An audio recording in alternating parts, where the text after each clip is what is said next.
Hello, everybody. I know it's been a million years and maybe another 5 to 10 subscribers. So, if you are one of my new subscribers, welcome to my channel, Feminine Mystic Soul. I am the Feminine Mystic Soul, and my name is Cindy. So, I am currently in the car. I think that's pretty obvious. And I wanted to get on really quick and talk about be healthy to be beautiful. So I have my little kit here that I kind of put together since my travel. And it just has all my little makeup and things. So I just reapplied my lip gloss. So if you know, I went to Nigeria and I recently got back. And what I learned on this trip was that I really was not putting enough energy into my beauty.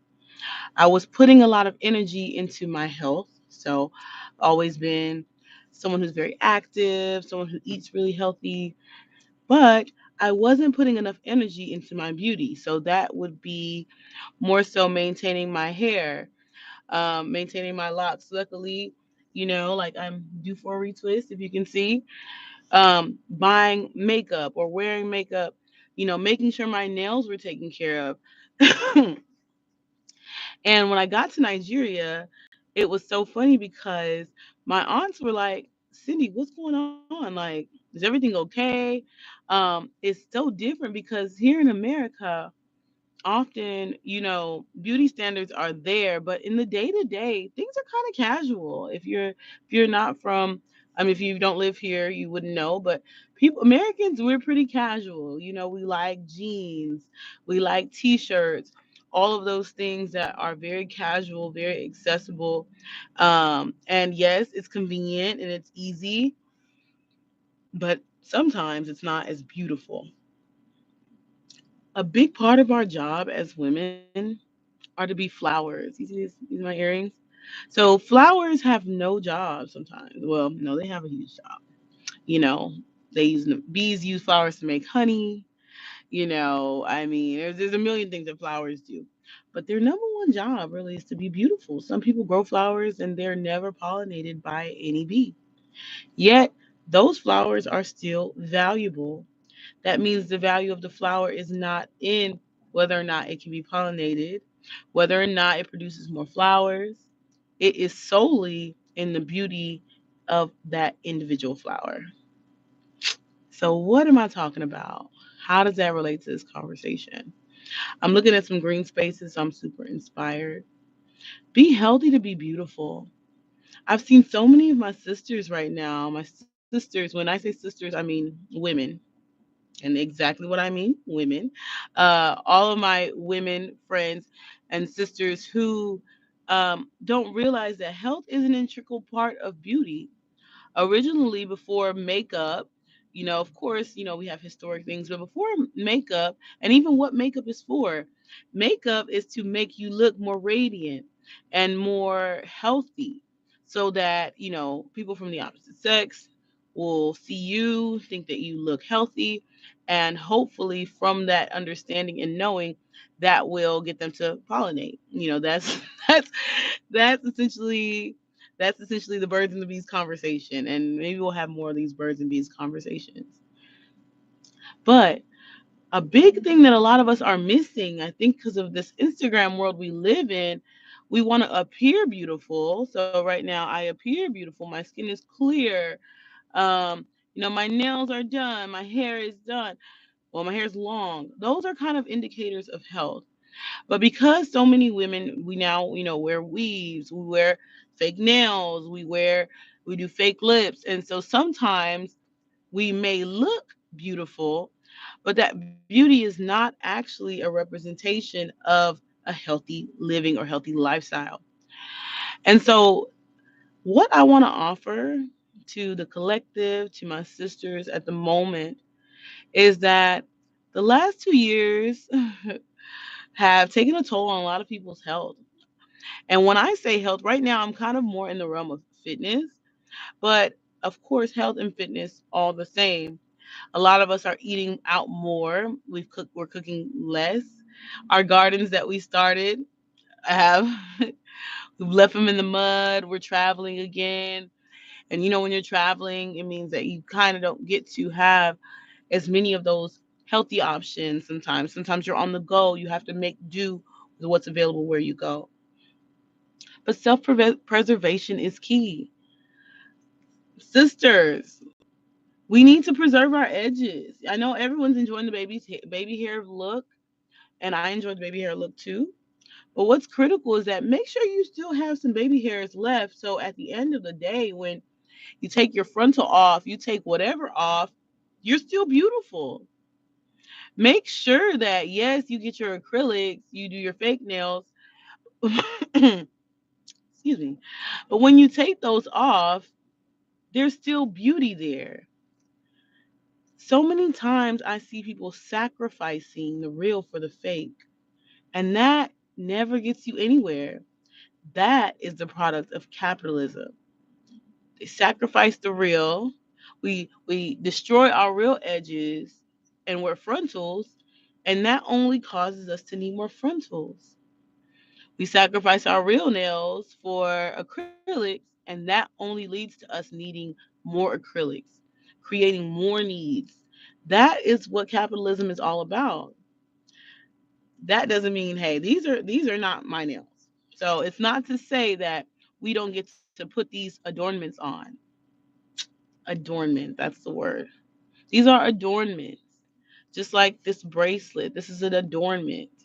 I get to adorn myself. I put it on. It gives me a feeling. It gives me an energy. It adds to my personal essence as a woman. When I take it off, though, I still have my personal essence as a woman. But if our personal essence, like, those of us that really love long, luxurious hair, those people who may not know, that's actually the story of how I got to having these locks. I remember I had a really, really long wig. It was about maybe waist length. And I felt so good at that hair length. Like just being able to try that on as a woman, I felt like, yes, I'm supposed to have waist length hair. So I wore that wig. If you go on my Instagram, you can see me wearing that wig that was waist length and it was gorgeous. But I ran into a situation where I couldn't keep the wig on. Be that TSA, be that intimate situations, be that as it may, that wig is not me. At the end of the day, I have to take it off. And when I lose that adornment, do I still feel beautiful? So this conversation is not to sacrifice the real for the fake. At the end of the day, I can put a wig on, but when I take it off, I'm still left with what's really me. And what's really me creates my essence as a woman. Health as a woman is essential. The world needs to know that we are fertile. The world needs to know that we're beautiful, not that that is our value, though it is for a lot of people. And though we don't want to see it that way, our value can never be in our achievements, and not in this society. Our value is in how we're showing up in the world and what that means for maybe who we're standing in front of. And if that person is from the opposite sex, it's likely that that person is looking for someone healthy. So I see so many women who would say, "Oh, I don't exercise and I don't work out and I don't." You don't have to do any particular thing. You don't have to go to the gym. I don't go to the gym. I don't like the gym. But there's a million other things that I do to keep myself and my body physically fit. Why? Because healthy is beautiful. Yes, I can put on hundreds of $1,000 dresses and feel gorgeous and magnificent, but how much more gorgeous and magnificent do I feel when I can take all those things off and still feel magnificent and gorgeous? Yes. That's the message for today. That's the message. Be healthy to be beautiful. You can't have one without the other, though they make you believe you can. Capitalism will tell you you can. You can have hair without nourishing yourself. That was an impossibility for our ancestors. A woman's hair showed her health. That's why it was so valued by men and society, because this if a woman takes 3 or 4 years to grow her hair, you can see 3 or 4 years record of her health. But now our women will have long, gorgeous hair, but when they take it off at night, then you're like, oh, there's no edges, there's no. Well, how do I know that this woman is actually healthy? Yes, she looked beautiful, but at the end of the day, when we take the adornments off, we take the rings, all of the jewelry, all the beautiful baubles and things that we get to put on, we take those off at the end of the night, and you want to feel great. You want to feel beautiful in your own skin.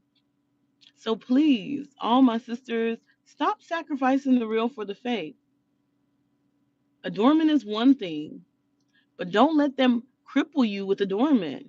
I've seen that a ton of times, especially like the fake eyelashes. And I love fake eyelashes. Don't excuse the fact that I don't have any on today. I'm literally I'm going to the park makeup. But the fake eyelashes are wonderful to put them on, take them off, or even if you do lash extensions, but not to the point that you damage or lose your real lashes. Nails, not to the point that you damage or lose your real nails. Surgery, not to the point that you damage your real body. You know, a woman's beauty is in her health. They may not tell you that. They're gonna tell you red lipstick, red nail polish. Yes, those things add. Those things add, and those things are adornments. But at the end of the day, we can't count those things as beauty. Beauty is the essence of the person wearing those things.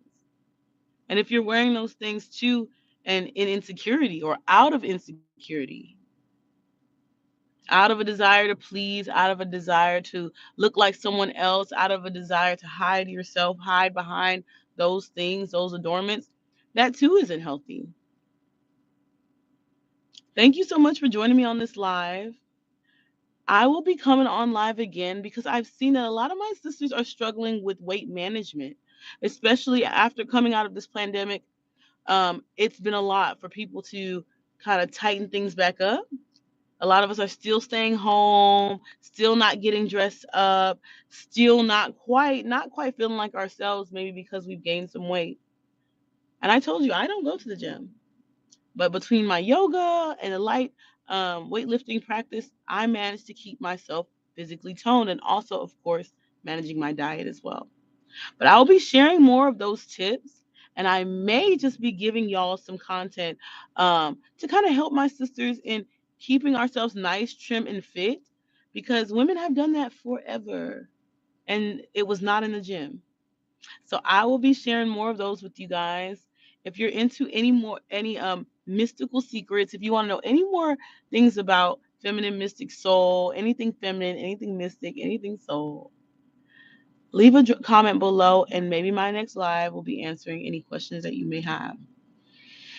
All right, guys, I'm about to head out to this green space. I'm going to do some yoga, get some stretching in, get some nice fresh air. Till next time, go ahead and like this video if you like what I'm talking about. Make sure you comment below. Let me know what more do you want to hear from? How can I help you be beautiful? How can I help you be healthy? How can I help you be fit? Because I see now that that is something that God's putting on my heart to really push this message forward by using my body too to be a record, you know? Okay, guys. Thank you for joining me. I will see you guys later. Hopefully I'll be getting to you guys from my favorite spot in my house. Until next time, bye.